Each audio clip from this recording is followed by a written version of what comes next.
Okay. DGP 90. Top of the morning, Steven. Howdy. It's another cold one here in DC. Hitting you on a midweek.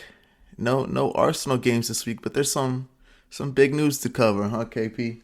Yeah, dude. I mean, I'll be honest with you. I was having a really nice week. I woke up Monday and I thought, very busy. It's very busy at work. You know, it's halfway through Q1. There's no Arsenal to worry about. Secured the Champions League bye. Just felt like nothing can bring me down, right? How naive was that? Yeah, how naive is that?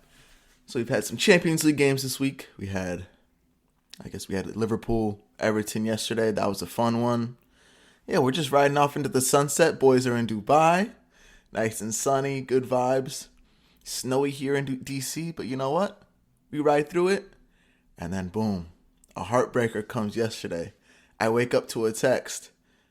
KP, he says, "Big man, King Kai is injured." I said, uh-oh. Get on the socials. It does not look good. I want to say it was maybe 72 hours after you sat here on this podcast and said, "I'm worried about Kai Havertz's hammies. I'm not sure his hammies can take it." I think we underestimated the power of these mics, dude. Wow. Because you killed him, man. Don't put it on me. You could put it on in a 4-0 loss on aggregate, him playing 90 minutes. You can put it on Jesus going out on January 12th. Saka's already gone. At this point, when Neri was hurt, we decided not to pick up another forward. I think there's a lot of other places you can put the blame than on me here on this mic. I know, dude. It's the commentator's curse, I think. That's what they call it, Steven. But it's just been really unfortunate, the news. I think one of the biggest things I'm struggling with personally is trying to navigate blame.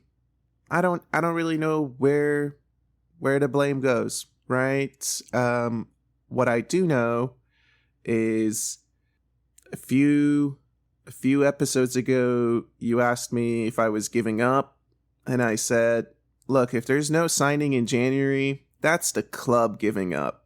I'm not giving up on the season, but the club is giving up on the season. Mm-hmm. And it's feeling like that, man. It's feeling like they wrote the season off, is how I'm feeling. That's probably where I'm at. I just made the comment about Kai Havertz playing 90 minutes in the cup. Do I put much blame on Arteta? Not really. I mean, it's what he has. He's using the players he has. Did he need to play 90 minutes that game? No. Is that one game the reason he got injured? No. Remember the Wolves game? You had mentioned him collapsing on the field afterwards. Dude is just tired. You work him like a dog because that's what we have. I definitely put more blame on whether it's the board, whoever's the front man of transfers. I just can't believe it didn't get done. I think that there was a big debate during the transfer window. Don't sign someone if they're not in the plans versus get a body in. I myself was on the side of get a body in. I think a lot of fans were, don't make a mistake and just sign someone just to sign someone. Use the money efficiently, wait till summer. Get someone in that's only in the plans. I think that's the difference. Where do you lie? Yeah, I think I'm on the same boat. I always felt like we just needed another body. I was worried about what could happen to Havertz. I mean, honestly, I really hope that Arsenal fans start to respect him a little bit more because he has been giving everything, every single game. So for him to not have the backing of the fan base after he scored 9 goals in the Premier League, after he scored, was it like 4 or 5 other goals in other I mean, he was on pace for 20 goals, Steven. He was on pace for 20 goals, and he got injured. Bukayo Saka, on pace for 20 assists, and he got injured. But I just hope the fan base starts to back this guy a little bit more up top because, yeah, okay, he doesn't get the flashy goals, but how many times have we watched Arsenal in the last decade and thought, can we get some players who will play for the badge, who will fight for the shirt? You cannot deny that about him. Ooh, absolutely cannot. Absolutely cannot deny that at all. I mean, he's a dog, man. He really is a dog. I actually saw something pretty interesting this week, and it almost aligns exactly of the way we kind of think. And it's, if you have Kai Havertz up top, that's not a bad option, but that means you need killers on the wing. You have to have killers on the wing if you're going to have a Kai Havertz up top. So then it becomes, we do have a killer on the right, we know that. Then you have Martinelli typically on the left. It's like, well, if you're going to go out in the summer, which one would you rather pick up?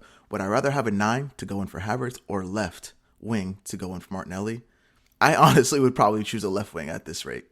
I understand, yes, we need a 9, we need a goal scorer, but an upgrade on the left wing to me is more important because Havertz is better. He's just a better player. He can do everything. He does a little bit of this, a little bit of that. I'm a Kai Havertz fan. I don't really understand the slander he gets. 20 goal pace, I'm with that. Yeah, dude. So, I mean, obviously he's going to be out for the season. It sounds like they said torn hamstring. I think there's some argument still if he needs to have surgery or not. But the Ornsteinator dropped the bomb saying he's starting to get ready for 25, 26. So that's as clear of an indication that we can get. And it's really all on Leo now, right? It is all on Leo. So we got Leo, Winery, and I'm missing one, Martinelli. But Martinelli's out. I see you have some stuff here, and this is, go back in the time machine. Go back to January, even go back to last summer. There's 3 players you have on here. Fabio Vieira, Reece Nelson, Eddie Nketiah. Let's go back in time, back in the time machine. Is there any of those decisions you would change? Yeah, I was trying to, obviously it's been kind of a slow period besides this terrible news. So I was trying to come up with things that we can chat about. And I've seen a few people online saying, like, was it wrong to not recall Fabio Vieira? Apparently we had a window to recall him in December. That didn't happen. Reece Nelson, I know he got hurt for Fulham. I think he actually hurt his hamstring after the first couple of months. He was having a good showing, but he is technically injured, so I don't know if we could have called him back or not. And I was also just wondering in general, how are all the people who were Eddie out? How are they feeling? Would they take an Eddie right now? And personally, for me, I think I'm okay with the decisions that were made. Eddie being sold, all right, he got sold. I mean, you couldn't have seen the Jesus injury really coming. Trossard could still play 9 for us. So I understand the thinking behind, let's get this guy out. Reece Nelson, I that's the one for me from the beginning. I always thought, Reece Nelson, why are we doing this loan? It was in the last hour of the transfer window that it happened. And I've always liked him enough to know that he can put in a 6 or a 7, liked him enough to know right now he could help us. Fabio Vieira, I don't know. I was never sold on Fabio Vieira fully. And for him to be sent out, I also feel like there's just a deeper thinking. We know the manager is stubborn. We know when he decides this person's not going to get a lot of playing time, they're not going to get a lot of playing time.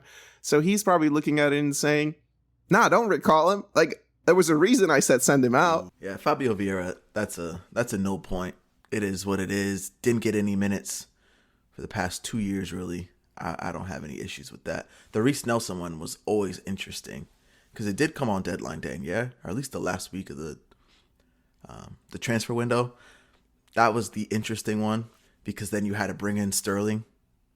If you could go back and now compare those 2 players, now of course Reece Nelson ended up getting hurt. He was having a good showing, like you said, so like that's disappointing. But at the time, I probably would have preferred to just keep Reece Nelson. Oh, Eddie Nketiah though. Eddie Nketiah out, people. They feel like they swindled him. They feel like they swindled Palace. I've watched a couple Palace games. Mateta is crazy. I like him a lot. He's actually a great 9. It seems like Eddie just can't get a sniff out there. I would be really sad to see Eddie Nketiah leading my line here in 2025. So that's where I stand on it. We backed him as long as we could. I don't think I could have done it again. I think that's fair. It just goes back to having a body, right? It feels like it would have been a nice body to have. That's all. But yeah, the club, the level had definitely moved past it. I do feel like there is, going back to sort of where the blame lies, right?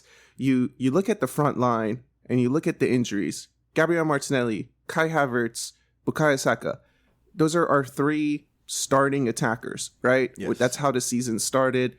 And all three are now out with hamstring injuries. Two of those hamstring injuries are very serious.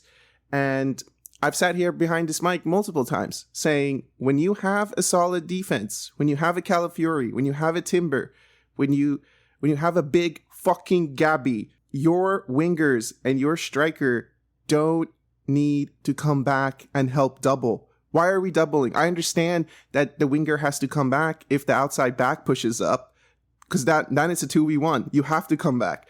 But why is Saka putting in 90 minutes, game in, game out, coming back and helping Timber double up on like just a random winger in the Premier League? That's not necessary. And I'm just wondering, is the management team learning anything from that? That's a great point, man. That is such a good point. Everyone always talks about the amount of games that they play, which totally contributes to this, right? The amount of games that they're playing totally contributes to it. But another contribution that's probably just as big is, how do we ask them to play? And the way we ask them to play is to press high, run hard, but also come back. Yeah, they're going both ways constantly. So what you're just saying plays into, not only are they playing a lot of games, but the way we ask them to play is very stressful on their bodies. And how often do we rotate those bodies? We ask Saka to play how many games in a row? He's the main man, right? Martinelli, he's out there pretty much every week. Kai Havertz, yard 9. Oh, you're not going to play 9? I guess you're going to play left 8 today. He's constantly out there. Constantly. We left ourselves short. We just did. I feel like in the summer we thought we left ourselves short. We get Raheem Sterling. He can't get on the field. We don't want to use him. He's not to the level, so we're not using him at all. It seems like the same 4 people have been playing up front. Thank goodness for Waneri now getting a shout, right? He can be the 5th now, but running with 4 folks in the front all season long. As we like to talk about the train has basically fallen off the tracks, huh? We are derailed at this point. Oh, yeah, dude. Oh, yeah. The train is out of coals. They're not adding any more coals into the fire. Some of the wheels have definitely fallen off. It's one of those scenes back in the old days where they still haven't finished like building the rest of the tracks, you know? There's just it ends somewhere and the train just falls over the cliff. That's where I feel like we're heading right now on the train. And on top of it all, Steven, I watched the Champions League game midweek. I watched the Real Madrid Manchester City game. That was the most Real Madrid result that you could have asked for. But also, I didn't see Vinicius coming back to help. I didn't see Mbappe dropping all the way deep to get into be in front of his center mids. I saw Rodrigo track back once in the first 10 minutes, and he just fouled Grealish. He was like, forget, I'm not going to square up with you and try to defend you. I'm just going to foul you. So, like, I really feel like there has to be a little bit of change in what the manager is asking these players to do. And I hope he's learning a little bit. I hope he starts to allow them a little bit more freedom and to reduce the stress on them, especially our attackers, to come back and help defend. They are attackers. They are not defenders. Do you think that is something in the next few months, I guess? Do you expect that to be something to see? No. I mean, I think this has to be something that gets addressed next year. Okay. Do you expect anything new? My thought is something has to change. We only have 3 players right now that are front 3 players. I expect a formation change. I expect like a tactic change. Do you think we're just going to say run it back? I'm not sure if I expect a whole lot. I think Mikel has said in his last few press conferences that we have to do something new, like when Odegaard was out. But like when Odegaard was out, did we really see something new? When Saka went out, did we really see something new? I'm not sure. I still saw the same horseshoe, right? You know where I'm at. I preach on this constantly. I love to see change. I need to see it. I cannot see us going the same way we have been with now the players that we have. With the best players we have on our squad. The best players, best 11, we're running it out. And we never really hit the groove this season, right? With what we had available. Now the numbers have dwindled. Don't tell me we're running it back. We are running it back with now our C, D, E players. Which, again, our squad's great. And I think we're deep. And I don't have an issue with the players that are now going to be playing. But 14 games left in the league. We're now in the knockouts of champions. There's a lot of games left. So we can't be just playing the same way throughout the season.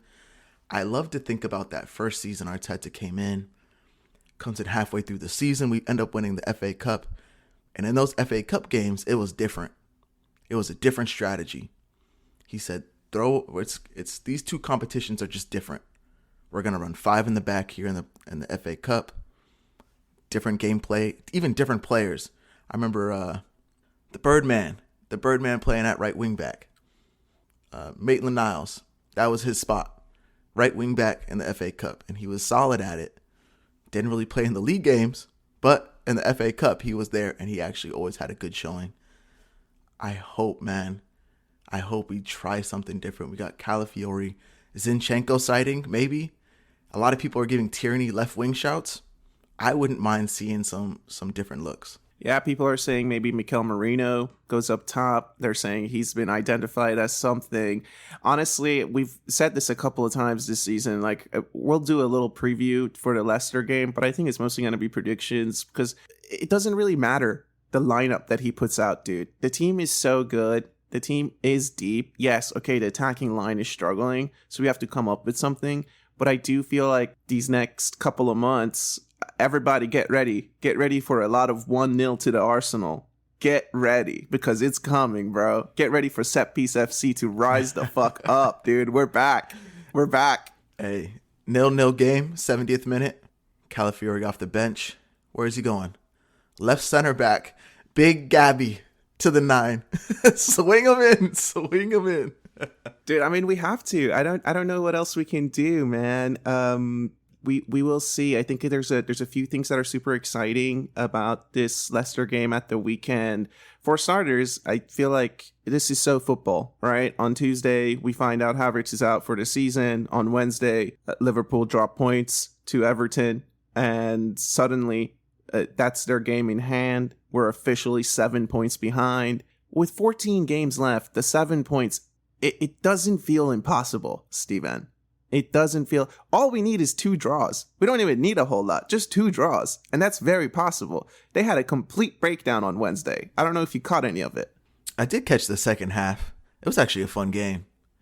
That was a very, very Derby-esque. So it was fun. I'm surprised you feel so hopeful.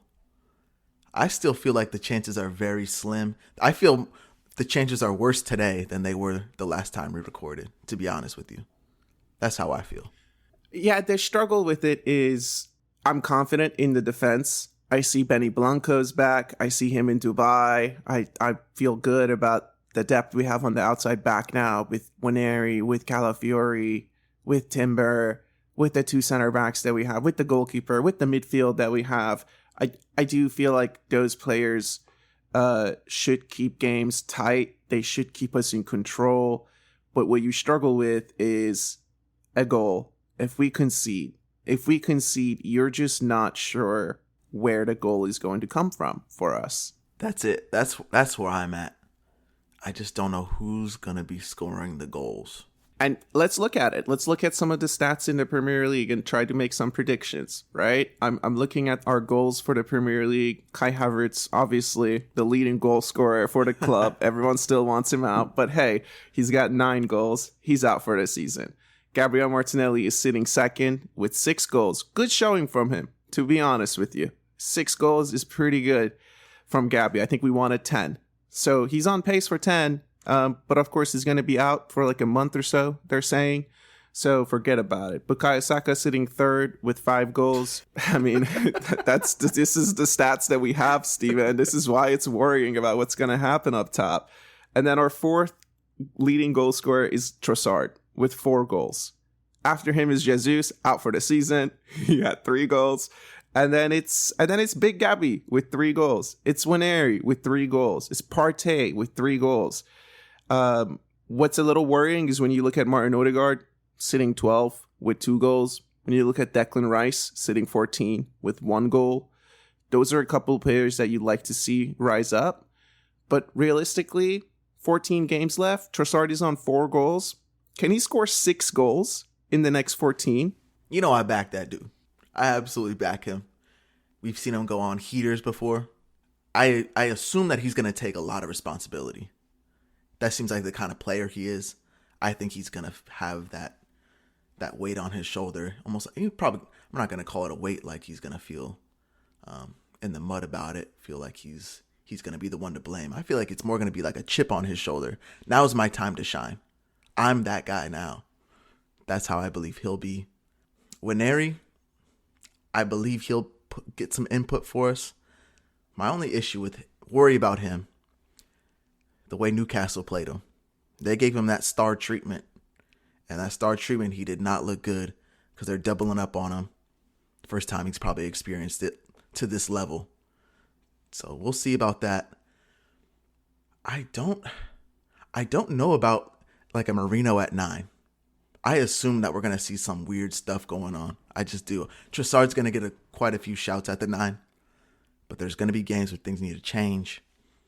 Marino, maybe even that midfield 3 changes and Odegaard plays a false 9. I would kind of look to see that because he likes to press high anyways. Just move him to the 9. Then you got your midfield 3, Partey, Rice, Marino instead.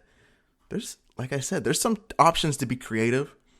That's my silver lining for today is it's always sad to see players go out, but there is that element of an exciting new little taste you're going to get from the squad. Little something new. Yeah, and I'll be honest with you, something that I'm really looking forward to. I titled the pod, We're in the Endgame Now, because all I've been thinking about this week is the scene where Thanos is saying, what I'm about to do to your planet, I'm going to enjoy it. This Raheem Sterling arc for the title run. I am going to enjoy it, Steven. Ain't no way. Do you really see that happening for him? I don't know if I see it happening. I have a lot of hope. You know, the problem is with Arsenal and with the way the club seems to be running right now is we're just operating on a lot of hope. And hope is not a good investment in strategy. And we are all investing something, right? We're investing our time. We're investing our energy when we watch these games. And it's not good that hope is our strategy behind it all. But at the same time, I want Sterling to succeed. I think we've sat here on this pod and we've understood why people like to shit on him. But at the same time, it's like, all right, he's an Arsenal player now. He is 30 years old. He has a few titles behind him. He has shown moments. Now, there is opportunity for him. This is it, right? We're about to see him probably play 3 games in a row. I don't think we've seen him play 3 games in a row. Maybe he gets back into like a crazy groove. It's not impossible for him to have a good little run. And so deep down, I hope he succeeds because I want him to. He's an Arsenal player now. I want him to. Absolutely. We talked about backing Eddie and Nketiah for as long as we did. Yeah, why not? They're an Arsenal player. I want him to do well. If it would be so sick if at the end of the season, if we did end up with the trophy and he contributed, right? He did make that contribution. It's like he came to the Arsenal. He came and he did the damn thing. Here's your trophy, man. Are we going to sign you? No, but we have fond memories of you. You know, like that cult hero type of thing. You remember the season where Raheem Sterling came in and did nothing for half the year, and then he came in and banged in 4 goals and blah, blah, blah. We ended up with the cup. Like, that'd be amazing. Of course I'm going to back the guy. He's going to get his opportunities now. 0 goals in the Prem. He's sitting on a goose egg. So maybe if he gets one in, we like to say what? The kind of open the floodgates. Maybe if he gets one in, who knows? We on that hopium. We're high on the hopium, dude. Let me actually give some shout outs to the Blue Sky DGP fam, dude. The people have felt the same way. I saw Lone Star Gooner said this is the way as soon as Havertz got hurt. Shout out to Lone Star Gooner, man. Shout out to the Lone Star State. That's Texas, for those of you listening abroad. Barbecue County, dude. Let me see who else is here from Blue Sky. Tina AFC, Nova FinFan, Lost on Beach is here, dude, when he's taking a break from the beach. Forward Press FC, Pablo Disco Bar. I love that name, dude. I love that name. Arsenal Unfiltered, Adam Whitehead, Falcon the Gooner, Andrew the Hinkley Gooner, Ben Ports. Everybody's just engaging with the content. We appreciate it. It's nice to have a little community during times like this. And it's nice that I think our following are a little bit of an older generation of Arsenal supporters. So they seem to have a little bit of common sense. They seem to feel like, hey, I've been down this road before, young man. We're going to be all right. So I was going to say, been around the block. They have been around the block. They've seen this before. It is always kind of interesting when you run into newer. I hate when you run into someone, they're like, oh, who do you support? And you say Arsenal. They're like, oh, so you just started liking them. And it's like, nah, we've been here. We've been here since the Wenger days, all right? We used to like just coming in fourth place. That was our expectation. So, yeah, we've been around the block. So we will see, dude. I'm excited at the same time. Obviously, the game is coming up against Leicester. It's going to be away Saturday morning, 7:30. It's away. I also feel like the game being away is a little bit of a positive. I was thinking about this, that if it was a home game, given just how I'm personally feeling, it's one of those games where I want to watch it alone. I'm not sure if I would want to be at this stadium at the Emirates, because I think I would put some bad energy out there. I was worried that if it was a home game, maybe the fans and the sentiment would be a little low. Maybe it wouldn't have the sort of high power start to it that we want. And I just imagined a goal early at home could really sour everyone's mood. So I'm happy that it's an away game. I'm looking at Leicester's form here. Looks like they have one win in the last 6. And that includes, so it's 1-5 in the Prem. 1 win, 4 losses in the Prem. And then they just lost that game in the FA Cup to United. So I'm pretty confident. I'm confident in that. I think you had just said this. With the squad we have currently, we are still better than them. And it's without a doubt, it's not even close. Missing Saka, missing Martinelli, missing Havertz.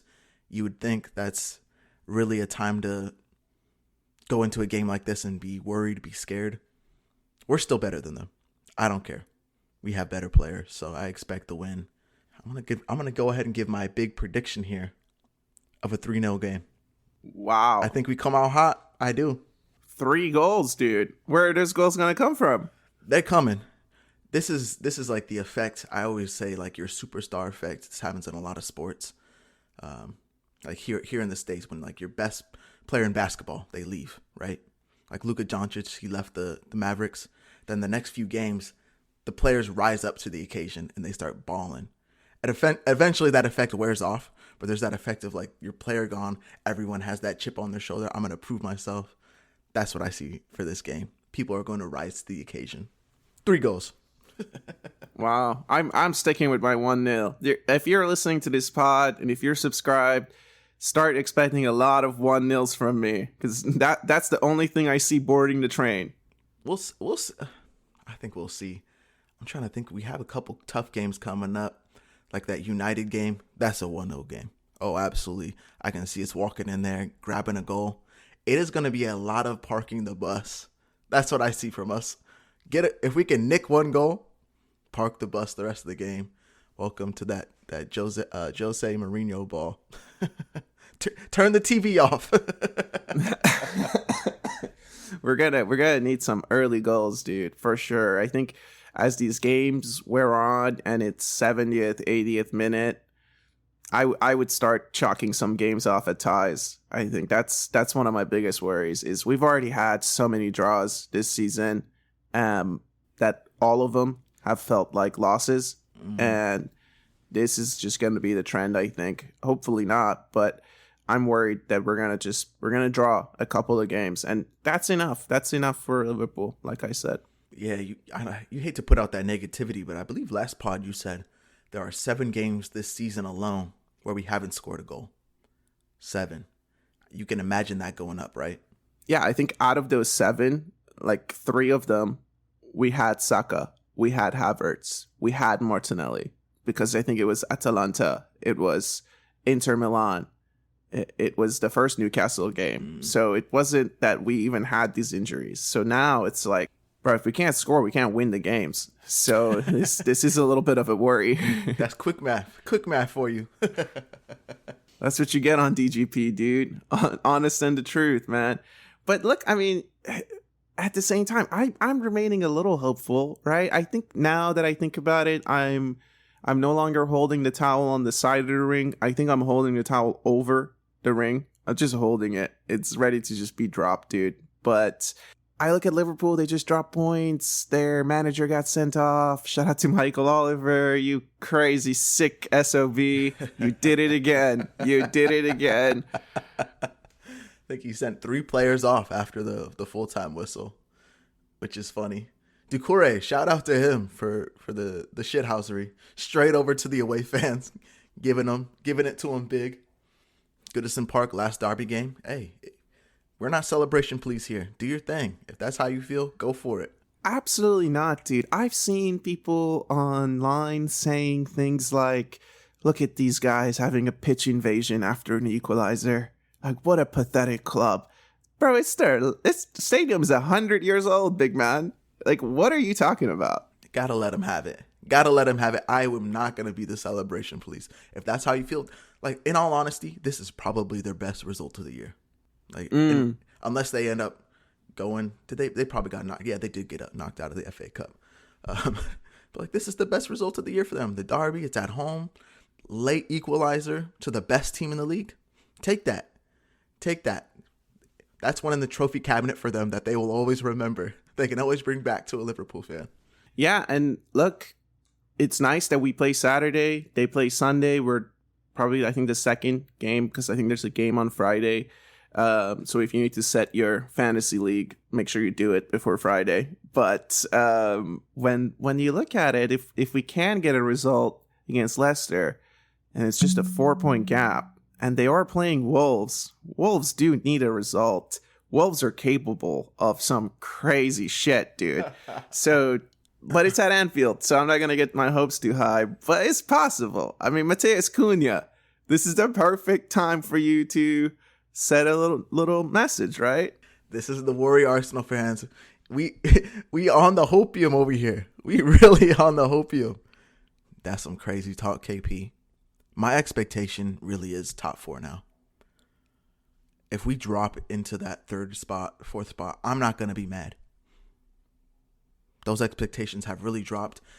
Maybe that's something to be looking for from the fans. Expectations should not, if we end up dropping points, if I get online and see some Arteta out stuff and whatnot, it's like, you're a bot. This isn't a real person that has a head, a functioning brain in their head, right? You can't put any blame on anybody now. We're going to be running out the same dudes constantly.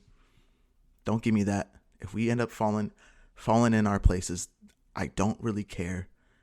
Let's get our Champions League qualification and put our best foot forward in the knockout rounds. That's my expectation.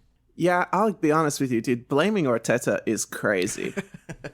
I mean, we're about to wrap this pod up, but I just gotta be honest. I'm about to go on a little rant here, because I think blaming Mikel Arteta, saying manager out, is fucking crazy.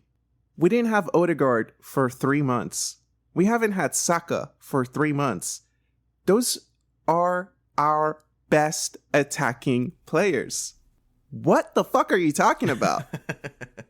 Hey, again, if you see that stuff, maybe you need to give them some help. Check if there's a functioning brain in their head, or they're bots. Like, it is what it is.